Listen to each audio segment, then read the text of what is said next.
Hello, and welcome back to Real Talk English Pro, the channel where Alex and Sarah have the kind of conversations most people never quite get around to having, and you learn natural English while you listen. New here? Welcome.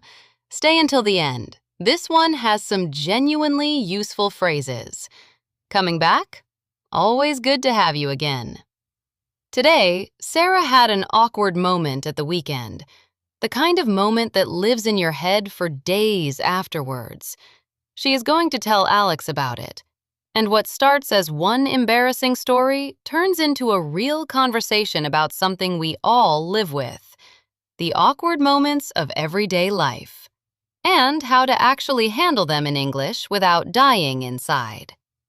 Let us get into it. You bump into someone you should know. They greet you warmly. They say your name, and you cannot remember theirs. You smile, you nod, you stall. You hope something, anything, comes back to you. It does not. These moments happen to all of us, and in your own language, they are uncomfortable enough. In a second language, they can feel paralyzing. Today, Sarah tells Alex about exactly one of these moments, and together they figure out something useful. There are simple, real phrases in English that turn an awkward moment into a survivable one. Pay attention. You will use these. Probably soon. Sarah went to a party at the weekend, and something happened. She has been replaying it in her head for 3 days. Tonight, she finally tells Alex. You look like you have something on your mind. Can I tell you something embarrassing that happened to me? Always. So I went to that party at the weekend, the one Hannah invited me to, and there was this guy there. Tall, beard, glasses. He came up to me and said, "Sarah, hi, I have not seen you in ages," and used my name. Used it twice, actually, so he clearly knew me. Oh no. You can see where this is going. You had no idea who he was. None. Zero. I had absolutely no memory of having ever met this man in my life. What did you do? I did what every human being does in that situation. I smiled extra warmly. I said, "Oh, hi, how are you?" with maximum enthusiasm. And I prayed that within the next 30 seconds, something would come back to me. Did it? Of course not. He started telling me how his job was going, and I am nodding and asking the right questions. But internally, I am running through every possible context I might have met him in. Work? No. University? Maybe. A wedding? Possibly.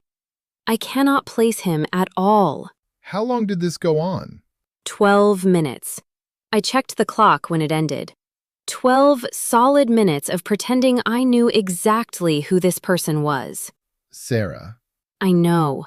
I should have just said something. But the moment to say something passes very quickly. After 30 seconds, it feels too late. After 2 minutes, you are committed. After 5 minutes, you have crossed a point of no return. How did you find out who he was? Hannah came over. He said, "Oh, hey, you know Hannah, obviously." And then he said his name, James. Apparently, we worked at the same project 4 years ago for about 6 weeks. I have absolutely no memory of him. So 12 minutes of fake recognition for someone you genuinely could not have placed. And the worst part is, I have been thinking about it ever since. 3 days later, at completely random moments, in the shower, on the train, I will just suddenly think about the look on his face when he saw me, the warmth of his greeting, and the fact that I had no idea who he was. Why do we do that? Why do we replay these moments? I have a theory. I think our brains store awkward moments differently from normal memories. They get sort of stuck. They keep replaying because our brain is trying to process whether anything bad actually happened. And because nothing bad did happen, it never finishes processing. So it keeps coming back. That is depressingly accurate. I still occasionally remember things that happened to me 10 years ago. Tiny things, things nobody else remembers. They just float to the surface for no reason. Everyone has those. They are like little ghosts. They serve no purpose. They just exist. So what should you have done? In the moment with what's his name? James. That is what I have been thinking about. And I think the answer is just admit it, right at the start, before the moment passes. Something like, I am sorry, your name has completely escaped me. Or, help me out, where do I know you from? People are way more forgiving than we think. Really? Honestly, yes. Because most people have done exactly the same thing themselves. They know what it feels like to suddenly blank on a name. If you admit it warmly and quickly, they usually laugh and tell you. The conversation that follows is normal. So the cost of admitting it is much smaller than the cost of pretending. Way smaller. Pretending costs you the entire rest of the conversation. Admitting costs you about 3 seconds of mild discomfort, and then you move on. I am going to remember that. I am going to try to remember it next time, too. The hard part is in the moment your brain freezes and pretending feels safer. But it is actually the much worse option. Have you ever been on the other side of it? Someone clearly not remembering you? Yes. And here is the thing. When I am on the other side, I am never offended. I always just gently say my name and remind them. So why is it so hard for me to do the same thing in reverse? Because we hold ourselves to a higher standard than we hold anyone else. Same thing we said about apologies. We forgive others quickly. Ourselves? Never. Exactly. What about you, though? You must have your own awkward moments. Oh, I have so many. Do you want the embarrassing one or the very embarrassing one? Very embarrassing. Always. Okay, about a year ago, I was at this work event, and there was a senior person there, someone important, and someone introduced us. And without even thinking, completely automatically, I said, "Ah, the famous one. I have heard so much about you." Which is fine. It was fine until she asked, with a slightly amused smile, what I had heard. And I realized in that exact moment that I had not actually heard anything about her. I had just said it as a friendly thing to say. I had no follow-up, nothing. I just stood there. Oh no. What I should have said is, all good things. Just the phrase, all good things with a smile. That is the universal escape for that situation. But I did not. I just stood there, and after what felt like a year, I said, and this is genuinely what came out of my mouth, everything actually. Everything, actually. Everything actually. That is what I said. To a senior person, about a person I had never heard of. What did she say? She paused. She looked at me, and then she said, with admirable kindness, "Well, that is a lot." And then she walked away. She walked away. She walked away. And I have been thinking about it ever since, so I understand exactly how you are feeling about James. Did anyone else see it? I do not know. But that is the strange thing about these moments. The actual witnesses do not even remember them. The only person replaying it forever is you. The senior person who walked away has completely forgotten me. The 8 people standing nearby that day are not lying awake at night thinking about that exchange. I am the only one who has been carrying it around for a year. That is genuinely useful to remember. The awkwardness is mostly happening inside our own heads. Mostly. Sometimes other people do remember, but way less often than we think. What about when someone accidentally insults you? Like, they say something that comes out wrong and you have to react in the moment. That is harder because there is an immediate decision to make. Do you ignore it, address it, or laugh it off? What is your default? Laugh it off if I can. Most of the time, the person did not mean what came out. So I usually just say, well, I am going to take that as a compliment, with a small laugh. It diffuses things without making them feel terrible about it. That is a really good move. You are letting them off the hook without pretending you did not notice. Exactly. Because pretending you did not notice can be worse. They are aware that what they said landed wrong. If you act like nothing happened, you both have to carry the awkwardness alone. If you acknowledge it lightly, the awkwardness goes away. What if it is too serious to laugh off? Then you can use something like, I am sure you did not mean that the way it sounded. That gives them a chance to clarify or apologize without forcing them to. It assumes good intent while still naming what happened. That is genuinely useful for serious work moments. It works in personal life too. The key is the phrase, I am sure you did not mean it that way. You are taking the high road, but you are also drawing a line. What about walking into the wrong room or wrong conversation? Like, you join a group of people, start talking, and then realize you have completely misread the situation. Oh, that happens to me all the time. I will walk up to a group thinking they were having one conversation, and they were actually having a completely different one. My contribution makes no sense. What do? The phrase I use most is, okay, I have just realized I missed something. What were you actually talking about? That makes it light. You are acknowledging that you got it wrong without making it weird. People usually catch you up and the conversation continues. I love that. You are not pretending you understood. You are also not making a big deal of it. The biggest mistake in those moments is staying quiet and trying to figure it out from context. You usually cannot, and you end up nodding for 10 minutes hoping it will become clear. Like my 12 minutes with James. Exactly the same thing. We try to figure it out without admitting we are lost, and it is the admission, not the lostness, that would fix it. What about saying something stupid? Like, the words just come out and you immediately regret them. The phrase I love for that is, that came out wrong. 3 words. Use it immediately. Do not pretend you did not say it. Just say, that came out wrong, and then say what you actually meant. That came out wrong. It is honest, it is human, and it lets you correct yourself without spiraling into explanations. What about the more dramatic version, when you have said something you really should not have said? Then the phrase is, I am going to stop talking now. Slightly self-deprecating, slightly funny, acknowledges that you have crossed a line. Most people respond well because they recognize the honesty. I am going to stop talking now. That is gold. It works because it is what everyone in the room is thinking anyway. Saying it out loud is just brave. What is the single most useful thing you have learned about awkward moments? If I had to give you one rule. Most awkward moments are over much faster than you think. The actual moment takes about 3 seconds. Everything after that is just you reliving it. So the most useful thing you can do is acknowledge it briefly in the moment and then refuse to let your brain carry it for the next 3 days.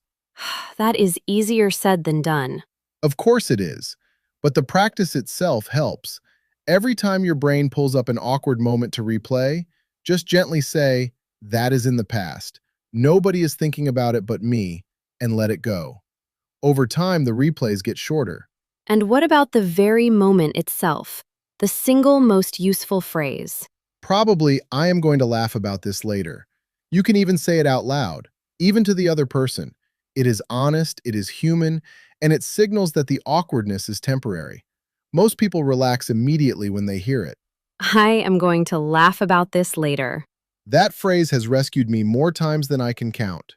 Thank you for listening to me ramble about James. I genuinely feel better about it now. Will you laugh about it later?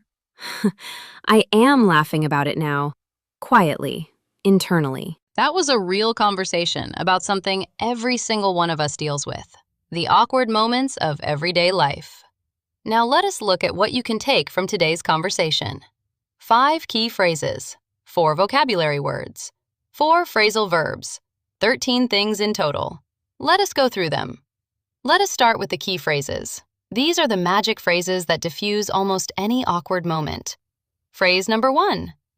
I am sorry. Your name has completely escaped me. This is the kindest, most honest way to admit you have forgotten someone's name. The word escaped is the trick. It suggests the name is somewhere in your head. It has just slipped out. For example, I am so sorry. Your name has completely escaped me. Can you remind me where we met? People will almost always respond warmly to this, because everyone has been in that exact situation themselves. Phrase number 2. I am going to laugh about this later. This is the magic phrase for the actual awkward moment.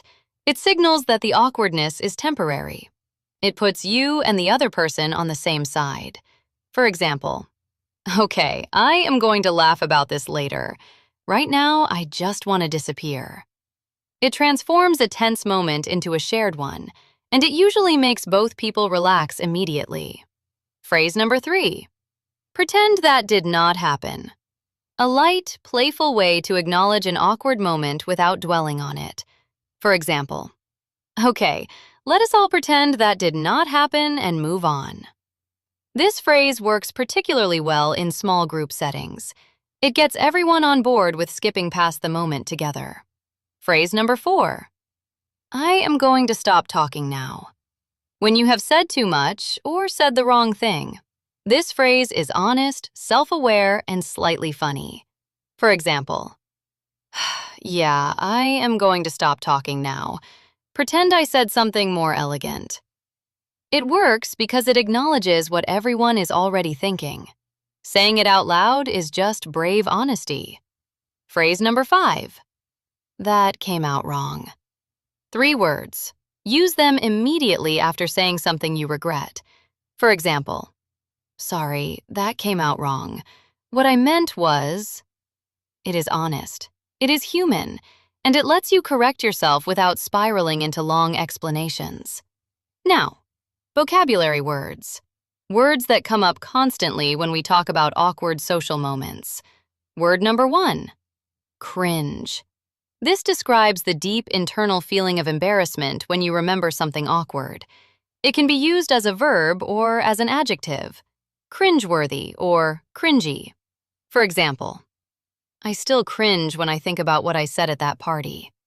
Cringe is one of the most useful modern words in English for talking about embarrassment. You will hear it everywhere. Word number 2. Mortified. This is much stronger than embarrassed. It means deeply, painfully embarrassed, to the point of wanting to disappear. For example, I was absolutely mortified when I realized my mistake. Use this word for the worst moments, the ones that stay with you for years. It is a step up from embarrassed. Word number 3. Recover. In a social context, this means to handle an awkward moment well after it has happened, to pull the situation back from awkwardness into normal conversation. For example, she recovered beautifully, said one funny line, and the whole thing was forgotten. Recovering is a real skill. The good news is, you can practice it. Word number 4. Gracefully. This means in an elegant, smooth, controlled way, often used about how someone handles a difficult situation.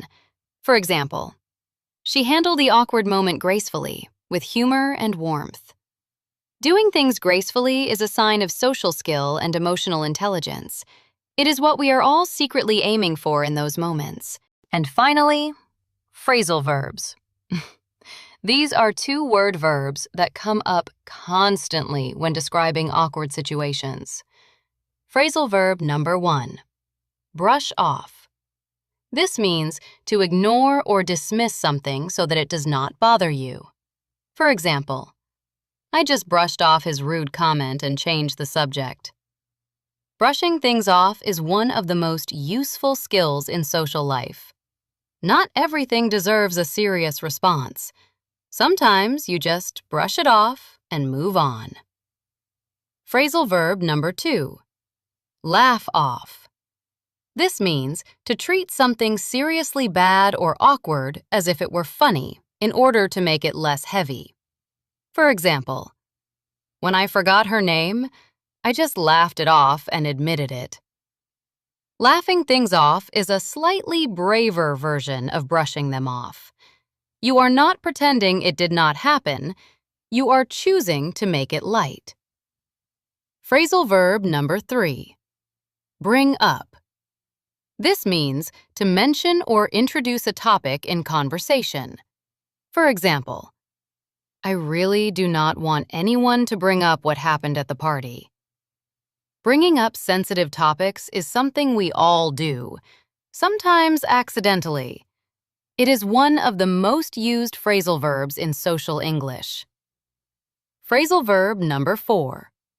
Get past. This means to move beyond something, to stop being affected by it. For example, It took me weeks to get past that embarrassing moment. Getting past awkward moments is the whole goal of today's video. You acknowledge them, you handle them, and then you get past them. So that is your 13 takeaways for today. 5 phrases, 4 vocabulary words, 4 phrasal verbs. All from one honest conversation about the awkward moments we all live with. Now, think about your own life. What is an awkward moment you keep replaying? And which phrase from today would have helped you in that moment? That is your practice for this week. That is everything for today. Tell me in the comments, what is the most awkward social moment you have ever had? And what did you wish you had said in that moment? These comments are always brilliant. I read every single one. If you found this useful, you will also want to watch our video on how to apologize properly in English. Closely related topic, a little more serious, equally useful. The link is on screen right now. And if you have not subscribed yet, please do. A new, real conversation every week. See you next time on Real Talk English Pro.